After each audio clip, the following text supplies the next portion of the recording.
Mirpur Shaheed Suhrawardy indoor স্টেডিয়ামে যেন তারার মেলা। ফুটসাল লিগের যুগে পা রেখেছে বাংলাদেশ। নারী ও পুরুষ বিভাগে 11টি দল অংশ নিচ্ছে এবারের ফুটসাল লিগে। এবছর জানুয়ারিতে মালদ্বীপকে হারিয়ে সাফ নারী ফুটসাল চ্যাম্পিয়নশিপের প্রথম আসরে শিরোপা জয় করেছিল বাংলাদেশ। এবার নারীদের জন্য পেশাদার লিগ চালু হয় উচ্ছ্বসিত সাবিনা সানজিদারা। মাঠে নিয়মিত খেলার সুযোগ পেয়ে খুশি তারা। ফুটসাল লিগের মধ্য দিয়ে আর্থিকভাবেও লাভবান হওয়ার সুযোগ থাকায় আয়োজনকে ইতিবাচক হিসেবে দেখছেন খেলোয়াড়রা। মেয়েদের এবং ছেলেদেরকে কিভাবে এটার প্রতি সম্পৃক্ত রাখা যায়, তাদের আগ্রহ যাতে বাড়ে, মেয়েদেরকে সুযোগ করে দেওয়াটাও আসলে অনেক বড় একটা ব্যাপার। সো মেয়েরা খেলতে পারছে একই প্ল্যাটফর্মে, সেটাই আসলে ভালো লাগে। আমাদের জন্য অনেক ভালো সুযোগ হয়েছে।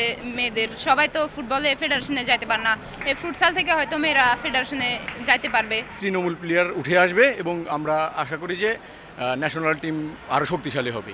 এই আয়োজনের মধ্য দিয়ে নারীরা মাঠে নিয়মিত খেলার পাশাপাশি বিশ্ব মঞ্চে দেশের ফুটসালকে তুলে ধরতে পারবে বলে মনে করেন বাংলাদেশ জাতীয় নারী ফুটবল দলের সাবেক কোচ গোলাম রব্বানী ছোটন। ফুটসাল লিগটা চালু করার জন্য এখানে অনেক মেয়েরই আপনার খেলার অপরচুনিটি হবে এবং আমি মনে করি যে কম্পিটিটিভ ম্যাচ থেকে আরও একটা শক্তিশালী টিম গঠন হবে এবং তারা ভবিষ্যতে সাফে এবং এসে একটা শক্তিশালী দল হিসেবে কম্পিট করবে। সাফ জয়ের পর আগামীতে আন্তর্জাতিক আসরগুলোতে নিয়মিত অংশগ্রহণের সুযোগ বাড়াতে চান ফুটসাল কমিটির চেয়ারম্যান ইমরানুর রহমান। আমাদের লং টার্ম পরিকল্পনা আছে যে আমাদের ফুটসালের মানচিত্রে যেন বাংলাদেশ একটা গর্বিতভাবে আমরা দাঁড়াতে পারি ওখানে। প্রথম পর্ব শেষে বিশ্বকাপ ফুটবলের কারণে 24 মে থেকে 22 জুলাই পর্যন্ত লম্বা বিরতি থাকবে ফুটসাল লিগে।